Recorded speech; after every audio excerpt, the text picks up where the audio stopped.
ఆ పేరు పులి లక్ష్మీపతి గౌడ్, బోన్పల్లి మాజీ జడ్పీటీసీ, రాజన్న సిరిసిల్ల జిల్లా. దీక్షా దివస్ సందర్భంగా నిన్న సిరిసిల్లలో జరిగినటువంటి సమావేశంలో గౌరవ శాసనసభ్యులు, సిరిసిల్ల శాసనసభ్యులు కె తారక రామారావు గారు మాట్లాడుతూ సిరిసిల్ల జిల్లా కలెక్టర్ను కాంగ్రెస్ కార్యకర్త అని, ఇతన్ని కలెక్టర్ ఒక సన్యాసి అని కార్యకర్తల సమావేశంలో అనడం చాలా తీవ్రంగా మేము ఖండిస్తున్నాం. ఎంతో కార్యదక్షత గలటువంటి సిరిసిల్ల కలెక్టరు వారు చాలా నీతిగా మచ్చలేనటువంటి పరిపాలన అందిస్తుండనేది యావత్ రాజన్న సిరిసిల్ల జిల్లా ప్రజలందరికీ తెలుసు. అలాగే మంచి పరిపాలన అందించేటువంటి ఒక కలెక్టర్ను అలా మాట్లాడడం మేము తీవ్రంగా ఖండిస్తున్నాం. ఈ ఏదైతే ఒక కలెక్టరు ఒక సన్యాసిగా నువ్వు సంబోధించిన రీతిలో కొంతమంది ఉండొచ్చు నీ పరిపాలనలో.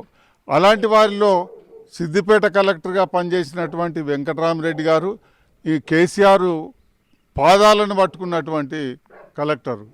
తర్వాత జగిత్యాలకు సంబంధించినటువంటి శరత్ గారు, ఇక్కడ కవిత గారు స్టేజ్ మీద కూర్చున్నప్పుడు శాసంగా మోకాళ్ళ మీద కూర్చొని వారితో మాట్లాడిందని. అలాంటి సంస్కృతి కాదు ఈ కాంగ్రెస్ ప్రభుత్వాన్ని. ఎవరి గౌరవం వాళ్ళు. ఒక ఐఏఎస్ ఆఫీసర్ ఉన్నా, ఇంకే అధికారి ఉన్నా, వాళ్ళ పరిపాలనలో ఎలాంటి జోక్యం తీసుకోకుండా ప్రజలకు మంచి సౌలభ్యాన్ని కలిగజేసేటువంటిది, మంచి చట్టపరమైనటువంటి కార్యక్రమాలను అమలు చేసేటువంటి ఒక ఆఫీసర్లను, ఐఏఎస్ కానీ, ఐపీఎస్ కానీ, ఐఆర్ఎస్ కానీ ఆఫీసర్లను గౌరవించే సంస్కృతి కాంగ్రెస్ది. నువ్వు ఒక సన్యాసి అనడం, తర్వాత కాంగ్రెస్ కార్యకర్త అనడం. కాంగ్రెస్కు ఈ ఐఏఎస్ ఆఫీసర్లు కానీ, అధికారులు కానీ ఎవరు కూడా కాంగ్రెస్ పార్టీకి కార్యకర్తలు లేరు. వాళ్ళకు స్వేచ్ఛ ఉన్నది. వాళ్ళ చట్ట ప్రకారంగా ఒక ప్రజల సంక్షేమం అమలు చేయడంలో వాళ్లకు గురుతరమైన బాధ్యత ఉన్నది. ఆ బాధ్యతను నెరవేర్చడంలో ఈ కాంగ్రెస్ పార్టీ, కాంగ్రెస్ పాలకులు ఎలాంటి జోక్యం తీసుకునేటువంటి దాఖలాలు లేవు. నువ్వు ఏదైతే కాంగ్రెస్ కార్యకర్త అన్నావో, సన్యాసి అన్నావో, ఆ కార్యకర్తగా పనిచేసేటువంటి దాఖలాలు ఏమన్నా ఉంటే నీకు దమ్ము ధైర్యం ఉంటే నిరూపించు.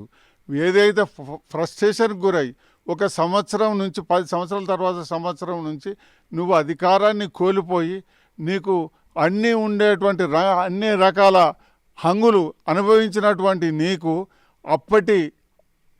ఏదైతే ఆడంబరాలు లేక, నీకు హంగులు లేక, అటువంటి ఒక అవకాశం లేక నువ్వు ఫ్రస్ట్రేషన్కు గురై ఏదేదో మాట్లాడుతున్నావు. నీ పెత్తనం, నీ డబ్బు, నీ వ్యవహారం, నువ్వెంత సంపాదించుకున్నావో నీ మాటల్లో, నీ అహంకారంతోనే తెలుస్తుంది. నువ్వు చాలా లక్షల కోట్లకు పడగెత్తచ్చు. అదే దాంతో ఏదైతే నువ్వు సంపాదించుకున్నావు అనేది నీ మాటలతోనో నిరూపణ అవుతుంది. నువ్వు ఓడిపోయిన తర్వాత నీ ప్రభుత్వాన్ని ఎందుకు ఓడించారు? 10 సంవత్సరాలు నీ స్వపరిణాలు అందిస్తే ప్రజలు నిన్ను ఎందుకు ఏడిచారు? సాక్షాత్తు నీకు ప్రజలే గుర్తించారు ఎలక్షన్ టైంలో. అక్కడ మిషను భగీరథ అని ఎవరొక చుక్క నీళ్ళు తాగే పరిస్థితి లేదు. కాళేశ్వరం ప్రాజెక్ట్ అన్నావు, మొత్తం కళ్ళ ముందే అక్కడ మేడిగడ్డ తెగిపోవడం, తర్వాత అన్నారం గండిపడడం, ఇవన్నీ సాక్షాత్తు నీ అవినీతంతా ప్రజలకు తెలుస్తుంది. నువ్వు చేసినటువంటి పాలన వల్ల 30 లక్షలు 10 సంవత్సరాలలో 30 లక్షల కోట్లు ఖర్చు పెట్టడమే కాకుండా దిగిపోతూ ఇంకొక 7-8 లక్షల కోట్లు రాష్ట్ర ప్రభుత్వానికి అప్పు చేసినావు. నీ అప్పు వల్ల ప్రజల సంక్షేమ కార్యక్రమాలు ఎలాంటివి కూడా చేపట్టడంలో ఒక సక్సెస్ కాలేకపోతున్నాం కాంగ్రెస్ ప్రభుత్వం. ఎందుకంటే నీ అప్పుల వల్ల, నీ అప్పుల మిత్తిలు తీర్చలేక, నీ ఉద్యోగస్తుల జీతాలు టైంకు ఇయ్యలేక ఎన్నో సమస్యలతో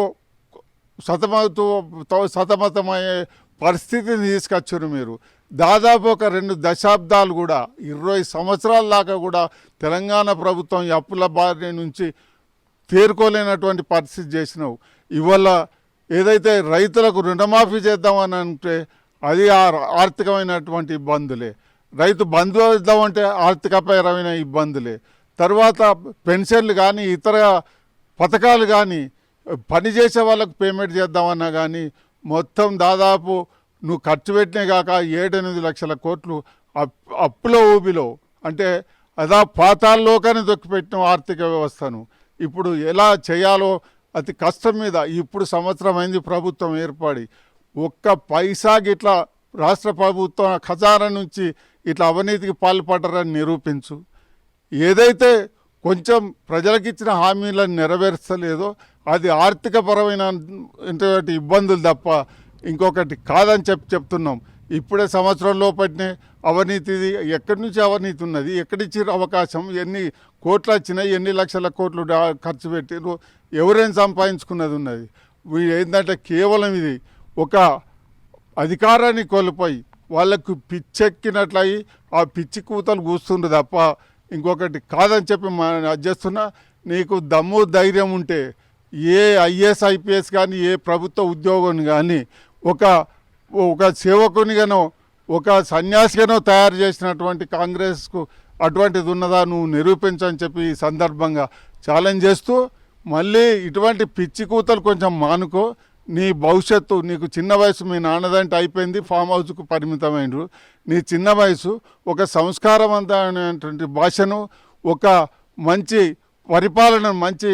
పరిపాలనను నేర్చుకో, ఎలా మాట్లాడాలో నేర్చుకో. బ్యూరోక్రాట్స్ అంటే ఏంది, పాలిటీషియన్స్ అంటే ఏంది, పెద్ద అంటే ఏంది, చిన్న అంటే ఏంది అనేది కూడా ఒక అవగాహన చేసుకో. ఎవరిని వాడతాడు పిచ్చి అది చేస్తే అంతా మళ్ళీ నీ భాషనే. ఇప్పుడు 10 ఏళ్ళ నుంచి నీ తండ్రిది నీ మీదే భాషలు నేర్చుకుంటారు తెలంగాణ ప్రజలు.